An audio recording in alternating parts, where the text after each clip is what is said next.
Hello friends, welcome to Agriculture our YouTube channel. Today we talking about the irrigation management chapter. In this video we discuss the soil water and their form.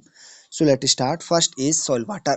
What is the soil water? As you can see, the range of available water that can be stored in soil and be available for growing crop is known as available soil water and available soil moisture. यदि हम मृदा जल की बात करेंगे तो सुनिए, ये हो गई आपकी मृदा और ये होगी इसकी पोर स्पेस।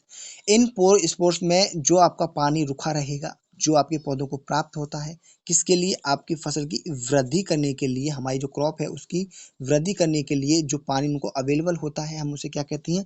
Soil water. ये कहाँ होता है? The range of available water that can be store in the soil. जो मिट्टी में रुका रहता है पानी और जो प्राप्त होता है हमारी फसलों को, किसके लिए? उनकी वृद्धि करने के लिए, हम उसे कहेंगे अवेलेबल सॉइल वाटर। अगर टाइप्स की बात करें, the types of soil water that is a hygroscopic water, capillary water and gravitational water. यदि हम पानी के प्रकार की बात करें जो आपकी सॉइल में स्टोर रहता है, तो ये कितने प्रकार के? 3 प्रकार के। हाइग्रोस्कोपिक वाटर, कैपिलरी वाटर केशिकीय जल, हाइग्रो गुरुत्वीय जल तथा ग्रेविटेशनल वाटर। ठीक है, तो ये हो गए आपके वाटर की फॉर्म्स। यदि बात की जाए हमारी जैसे कि विल्टिंग पॉइंट्स पर हमारा जो पानी हो कितनी बार पर हेल्ड रहता है हमारी सॉइल्स में, दैट इज ए 15 बार। यदि फील्ड कैपेसिटी की बात करेगी तो 15 से लेकर के 1/3 बार तक रहता है पानी। और water held in the large pore space that is available for crop uses, यानी अधिक मात्रा में जो अवेलेबल फॉर क्रॉप यूजेस के लिए है, वो हमारे पोर स्पेस में अधिक मात्रा में पानी स्टोर रहता है, वो हमारी फसलें उसे यूज करती हैं। ठीक है, क्योंकि लिखा हुआ है यहाँ पर the available soil water that can be store in the soil and be available for growing crop is known as available soil water. Next हम बात करेंगे form of the soil water, यानी कि जो हमने अभी पढ़ा था हाइग्रोस्कोपिक वाटर, कैपिलरी वाटर, ये है क्या आखिर का? पहले इन्हें समझ लेते हैं।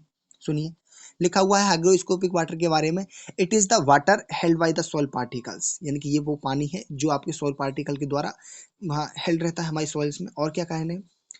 by the means of adhesion forces it is so strongly held by the soil particle that is not be available to the plants। यदि बात करेंगे हम हाइग्रोस्कोपिक वाटर की, ये ऐसा पानी है जो हमारी सॉइल्स में, जो हमारी ये सॉइल है, ये इसकी पोर स्पेस है, इनमें जो पानी है हमारे adhesion forces के द्वारा रुका रहता है। अब आप समझोगे adhesion forces क्या है, क्योंकि यहाँ एक टर्म आया है adhesion forces। आप ये देखिए, adhesion forces होता क्या है? adhesion forces, जब हमारा पानी, ये हमारा वाटर है, वाटर का जो मॉलिक्यूल, जो पानी के जो कण है, मिट्टी के कणों के साथ में, किसके? मिट्टी के सॉइल पार्टिकल के साथ में जुड़े होते हैं, हम उसे कहते हैं, क्या कहते हैं? Adhesion forces. आई रिपीटेड, जब हमारे पानी के मॉलिक्यूल्स यानी वाटर के मॉलिक्यूल्स मृदा के कण यानी कि मृदा पार्टिकल्स के साथ में जुड़े रहती हैं, एक दूसरे के साथ जुड़े रहती हैं, हम उसे कहते हैं अधेशन फोर्सेस। तो हाइग्रोस्कोपिक वाटर में क्या होता है? हाइग्रोस्कोपिक वाटर में it is the water held by the soil particle by means of adhesion forces, यानी कि जो पानी जो रुका रहता है हाइग्रोस्कोपिक वाटर में, वो जो रुका रहता है किसके फोर्सेस के द्वारा? अधेशन फोर्सेस के द्वारा। And it is the so strongly held by the soil particle that is not available to the plants. ये इतनी टाइटली बाउंड रहता है हमारी सॉइल में, जो हमारे पौधे हैं उनको ये अवेलेबल हो ही नहीं पाता है, यानी कि हमारे पौधे जो हैं, जो हमारी क्रॉप है या फिर हमारे पौधे हैं, इस पानी का यूज नहीं कर पाते। क्यों नहीं कर पाते? क्योंकि अधेशन फोर्सेस के द्वारा ये इतनी टाइटली ये बाउंड रहता है सॉइल में, जिसका हमारे पौधे प्रयोग नहीं कर सकते हैं। नेक्स्ट बात करेंगे हम कैपिलरी वाटर की। It is the water held in the pore space due to the capillary. It is the held by the cohesive forces greater than gravity and it is available to the plants. यदि हम capillary water की बात करेंगे guys, तो ये वो water है जो आपके कोहेसन फोर्सेस के द्वारा हमारी सॉइल्स पार्टिकल्स में हेल्ड रहता है, यानी कि रुका रहता है। अब आप सोचोगे कोहेसन क्या है? देखो, ये एक टर्म आया है कोहेसन फोर्सेस, कहाँ गया ये? Cohesive forces. अभी मैंने आपको एडेसिव फोर्सेस बताया कि जब हमारे वाटर के मॉलिक्यूल सॉइल पार्टिकल के साथ में बॉन्ड रहेंगे, इसे तो कहेंगे, क्या कहेंगे हम? Adhesive forces. और जब हमारे वाटर के मॉलिक्यूल्स वाटर मॉलिक्यूल्स के साथ में बाउंड रहेंगे, उसे कहेंगे हम कोहेसिव फोर्सेस। ठीक है, आई रिपीटेड, जब हमारे पानी के कण के साथ में ही जुड़ेंगे, उसे कहेंगे हम कोहेसिव फोर्सेस। तथा इसी फोर्सेस के कारण जो पानी है वो कैपिलरी फोर्सेस में स्टोर रहता है, तथा हमारे जो प्लांट हैं, जो पौधे हैं, उनको आसानी से अवेलेबल हो जाता है। इसीलिए कहते हैं कैपिलरी वाटर जो होता है हमारी फसलों की उचित वृद्धि तथा विकास के लिए सबसे ज्यादा क्वांटिटी में, अधिक मात्रा में प्राप्त होता है, तथा पौधे इसी पानी का यूज करती है। ठीक है, तो डेफिनेशन दोबारा रिपीट करी जाए तो लिखा है, it is the water held in the pore space due to the capillary, it is held by the cohesive forces greater than gravity and it is available to the plants, यानी कि पौधे को यही पानी प्राप्त होता है। अब बात करेंगे हम ग्रेविटेशनल वाटर की। What is the gravitational water? It is the water which flow free due to the gravitational force, यानी कि ये वो पानी है जो ग्रेविटेशनल फोर्सेस के द्वारा फ्री फॉर्म में बहता है, यानी कि इसमें जो फोर्सेस लगा होता है, आपका गुरुत्वीय, आपका जो बल है इस पे लगा होता है, जिसकी वजह से ये पानी जो है फ्रीली आपकी क्या में फ्लो करता है, कहाँ पर? आपकी सॉइल के अंडर, यानी कि ये आपकी सॉइल हो गई और ये सॉइल के पार्टिकल्स हो गए, लेकिन ग्रेविटेशनल फोर्स तो इधर की तरफ लगेगा, यानी कि सॉइल के नीचे की तरफ लगेगा और जो पानी है ऊपर से नीचे की तरफ फ्री फॉर्म में चला जाएगा। और यही पानी जो ग्रेविटेशनल फोर्स के रूप में जो पानी नीचे सॉइल में जाता है, यही लीचिंग का कारण बन जाता है, यही परकोलेशन का कारण बन जाता है, यही हमारे लीचिंग के द्वारा जो पानी की जो हानि होती है उसका कारण बनता है। तो आई होप आपको ये 3 पॉइंट आपको यहाँ समझ गए होंगे। मैं आपको दोबारा एक बार और रिपीट करा देता हूँ, सुनिए। हाइग्रोस्कोपिक वाटर हम उसे कहेंगे जब हमारा जो पानी है, जो पानी जो है मृदा के जो पार्टिकल्स हैं, जब अधेशन फोर्सेस के साथ में जुड़ा रहेगा, हम उसे कहेंगे हाइग्रोस्कोपिक वाटर। क्या कहेंगे गाइस? Hygroscopic water. तथा जब हमारा पानी जो पानी है हमारे पोर में वाटर तथा वाटर के अणु दोनों मिलकर के, यानी कि कोहेसिव फोर्सेस के द्वारा हमारा जो पानी हमारे सॉइल के पार्टिकल्स में जुड़ा रहेगा, यानी कि रुका रहेगा, हम उसे कहेंगे capillary water. And gravitational water उसे कहेंगे जब हमारा जो पानी है जो फ्लो करता है फ्री फॉर्म में ग्रेविटेशनल फोर्सेस के द्वारा, यानी गुरुत्वीय बल के द्वारा, कहाँ? अपनी सॉइल के अंदर, उसे कहेंगे हम ग्रेविटेशनल वाटर। अब पूछा जाता है क्वेश्चंस के कौन सा पानी अवेलेबल है आपकी सॉइल के लिए, तो वो है हमारा कैपिलरी वाटर सबसे ज्यादा अवेलेबल है हमारी प्लांट के लिए, और हाइग्रोस्कोप अवेलेबल नहीं होता है, और इसमें तो लॉसेस पानी का हो ही रहा है। नेक्स्ट हम बात करेंगे वाटर रिक्वायरमेंट की। मैंने आपको ये पीपीटी पहले ही सेंड कर चुका हूँ, सुनो इसमें है क्या। वाटर रिक्वायरमेंट यहाँ लिखा हुआ है, the quantity of water requirement by a crop in given period and the time of for its normal growth under field condition at a plant is known as crop water requirement. ठीक है, यदि water requirement की बात करें तो यहाँ लिखा हुआ है फसलों के समूचे जीवन चक्र, यानी कि होल लाइफ साइकिल, यानी पूरी जीवन चक्र की तैयारी के से लेकर कटाई तक पानी की जितनी आवश्यकता होगी, हम उसे फसल की जलमांग यानी कि वाटर रिक्वायरमेंट कहेंगे। यानी कि आपने अपनी फसल को बुवाई किया, बुवाई से लेकर उसके कटाई करने तक जितने भी पानी की आपको आवश्यकता होगी, उसकी पूरी लाइफ साइकिल कंप्लीट, यानी कि होल लाइफ साइकिल कंप्लीट करने के लिए हम उसे कहेंगे वाटर रिक्वायरमेंट। इसी के आधार पर, वाटर रिक्वायरमेंट के आधार पर हम इसे दो भागों में डिवाइड करते हैं। कौन सा? First is based on the demand and based on the supply, यानी कि उसकी मांग के आधार पर तथा उसकी पूर्ति के आधार पर। अब ये दोनों है क्या, आप ये समझ लीजिए। First we discuss the water requirement किसके? मांग के आधार पर, बेस्ड ऑन द डिमांड है क्या। सुनो, इसमें वाटर रिक्वायरमेंट में हम क्या क्या इंक्लूड करते हैं, दैट इज एवापोरेशन, जो आपका वाष्पोषण है, आपका एवापोरेशन, फिर आपका ट्रांसपीरेशन एंड जैविक बल, तथा water needed in special purpose operation plus application losses, यानी कि जो आपका स्पेशल पर्पस है उनके लिए जो पानी यूज किया जाता है उनके पर्पस के लिए, वो भी इसमें इंक्लूड किया जाता है। एवापोरेशन में इंक्लूड किया जाएगा, ट्रांसपीरेशन भी इंक्लूड किया जाएगा।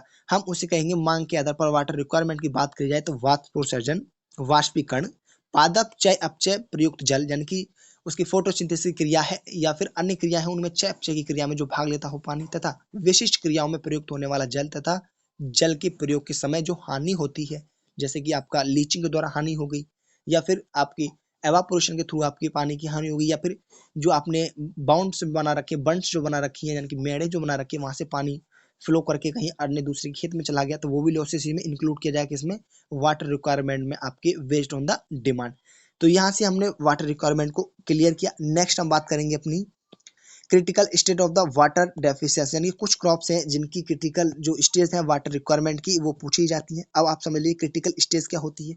जब आपका ये प्लांट है और आपकी इसकी ये क्रिटिकल स्टेज होती है, यदि इस समय इसको पानी नहीं दिया गया और बाद में इसको पानी दिया जाए तो उसका कोई भी महत्व नहीं रह जाता है। क्यों? क्योंकि इस समय पर इसको पानी मिलना बहुत ही आवश्यक था। जिस प्रकार से आपकी जो एजुकेशन सिस्टम है, आपको अच्छे से आपकी कितनी एज होती है, आपकी 20 एज तक, आपकी 20 या 25 एज तक, यानी कि बचपन से लेकर के आपकी 20 साल की उम्र, एक ऐसी उम्र होती है आप चाहो तो अपने फ्यूचर को बना लो और चाहो तो बिगाड़ लो। यही हम इसे क्रिटिकल पीरियड आपके लिए कह सकते हैं। यदि इस समय आप मेहनत नहीं करोगे तो फिर आप 30 की उम्र के बाद या 35 की उम्र के बाद मेहनत करते, तो उसका कोई ज़्यादा खास फायदा रह नहीं जाता, जितना कि उसका फायदा आपके लिए 20 तक की उम्र में रहता है। सेम ही बात यहाँ लागू होती है। क्रिटिकल स्टेज क्या कहती है वाटर रिक्वायरमेंट की? हमारी जो क्रॉप है उसको एक मांग चाहिए अपने पानी की, कि इस समय अगर पानी आप दे रहे हो तो आप अधिक से अधिक अपनी यील्ड प्राप्त कर सकते हो, यदि इस समय नहीं दे पा रहे हो, बाद में पानी दे रहे हो तो उतना आपको बेनिफिशियल नहीं होगा। तो सुनिए होता क्या है। जो हमारी व्हीट की क्रॉप है उसके लिए यदि आपके पास एक सिंचाई अवेलेबल है तो आप CRI स्टेज पर दीजिए, यानी कि crown root initiation CRI stage पर आपको पानी देना कंपलसरी है, इस पे जरूर पानी दीजिए। यदि इस स्टेज पर आपने पानी दिया नहीं दिया और अन्य स्टेज पर पानी दिया तो उसका कोई महत्व नहीं रह जाता है। बात करते हैं इस स्टेज की, तो कितने डेज आफ्टर आती है, 20 से 21 डेज आफ्टर सोविंग, यानी कि DAS यानी डेज आफ्टर सोविंग, बुआई के पश्चात 20 से 21 दिन बाद आपकी ये स्टेज आती है। तो अगर आपके पास एक पानी अवेलेबल है तो CRI स्टेज पर दिए, यदि 2 अवेलेबल है तो ट्रिलरिंग स्टेज पर भी आप दे दीजिए। ठीक है, तो आपको पानी कब कब देना है अपनी गेहूं की फसल में, एक तो CRI स्टेज पर देना है, एक कलिल निकलने के समय देना है, एक आपकी फ्लावरिंग के समय, पुष्पन की अवस्था के समय, तथा मिल्किंग यानी दुग्ध अवस्था के समय पर भी देना है। ऐसे ही बात आपकी बार्ली पर लागू होती है, इसमें भी CRI स्टेज हो गया और आपकी फ्लावरिंग स्टेज हो गया। अब आपका इंपॉर्टेंट है आपका sugar cane and potato. Potato में ट्यूबराइजेशन के समय पर आपको देना है, और शुगर कैन जो है इसके फॉर्मेटिव जो स्टेज है, शुगर फॉर्मेशन, इसको हम फॉर्मेटिव स्टेज भी बोलते हैं। ठीक है, ड्रिलिंग स्टेज पर आप दे रहे हो तो ड्रिलिंग मोस्ट इंपॉर्टेंट आपका फॉर्मेटिव स्टेज है, इसको आप पानी आपको देना ही चाहिए। तो ये थी आपकी क्रॉप्स के कुछ पॉइंट्स जो आपके यहाँ लिखे हुए हैं। ठीक है, नेक्स्ट हम बात करेंगे एवापो ट्रांसपिरेशन की। What is the evapotranspiration? देखो इसके नाम से आपको ज्ञात हो रहा है, एवापो यानी कि एवापोरेशन और फिर ट्रांसपिरेशन, यानी कि दो शब्द कहीं ना कहीं जुड़े हुए हैं। वेरी गुड, ऐसी यह है।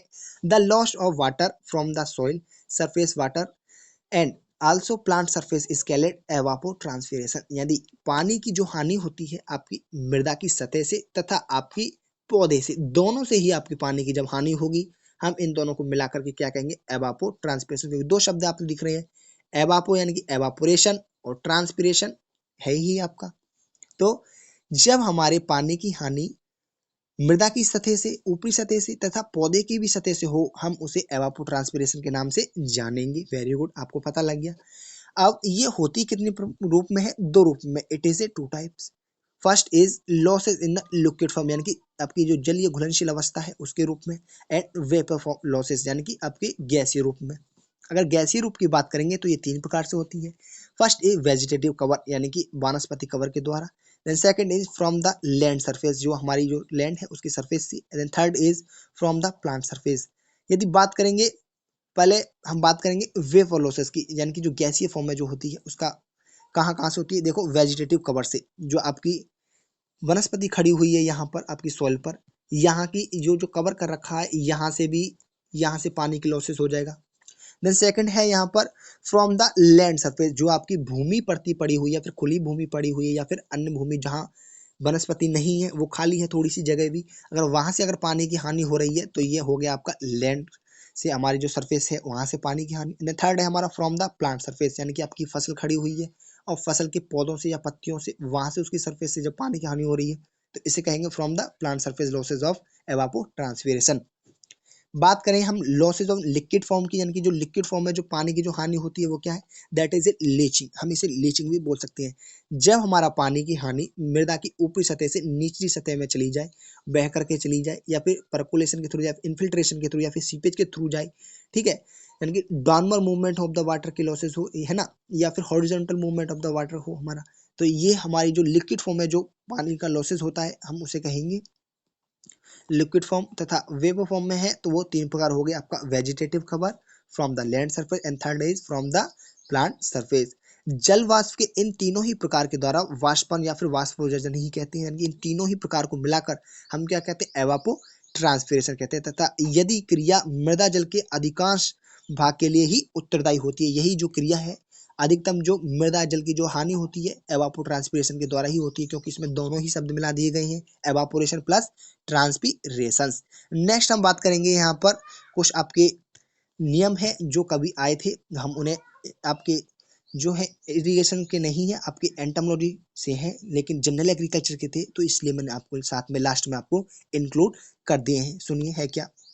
यदि बात करेंगे वाइल्ड लाइफ एक्ट की, यानी कि वाइल्ड लाइफ एक्ट आया कब था आपका, 1971 में। सुनिए इसमें होता क्या है, जो आपकी वाइल्ड लाइफ है, जो आपके जो जंगली पशु या जीव है उनकी सुरक्षा के लिए जो एक्ट आया उसे कहेंगे वाइल्ड लाइफ एक्ट 1971। इसमें इनकी प्रोटेक्शन को प्रोवाइड किया जाता है। देन सेकंड है हमारा entomology society of India, that is in 1938। जो एंटोमोलॉजी सोसाइटी है हमारी इंडिया की, जो भारत की, वो कब विकसित स्थापित हुई थी? ये 1938 में बनी थी। बात करेंगे प्लांट क्वारंटाइन एक्ट की, दैट इज इन 1912। यानी कि बात करेंगे अपने प्लांट क्वारंटाइन एक्ट की, तो ये हमारे 1912 में बना था। Destructive insect and paste, that is in 1914। ये मोस्ट इंपॉर्टेंट क्वेश्चन है जो बहुत ज्यादा पूछा जाता है आपका, ठीक है, और ये दो क्वेश्चन आपके पूछे ही जाते हैं। तो डिस्ट्रक्टिव इंसेक्ट पेस्ट की बात करेंगे तो 1914 में आया, तथा इंसेक्टिसाइड एक्ट आया था हमारा 1968 में। तो ये थे आपके कुछ इरिगेशन से सिस्टम से संबंधित आपके कुछ इंपॉर्टेंट क्वेश्चंस, तथा साथ में मैंने कुछ एंटोमोलॉजी के भी जनरल एग्रीकल्चर के क्वेश्चन इंक्लूड करने की कोशिश की है, ताकि आपकी साथ में जनरल एग्रीकल्चर की नॉलेज अच्छी बनी रहे। आपको चैप्टर कैसा लगा, ये जो मैंने पढ़ाया आपको, मतलब कि वीडियो आपको पसंद आई या नहीं आई, आप लाइक करें, कमेंट सेक्शन में जरूर बताएं। तथा एक बात और, यदि आपने हमारे चैनल को सब्सक्राइब नहीं किया है तो प्लीज़ सब्सक्राइब कर लें, जिससे जो वैल्यूबल जो वीडियोस हम बनाते हैं आपके पास उसका नोटिफिकेशन आता रहे। तथा लास्ट में मैं आपसे यही बात कहना चाहूँगा, थैंक यू सो मच, आपने वीडियो पूरा देखा और नोट्स अपने अच्छे से बनाए। Thank you so much.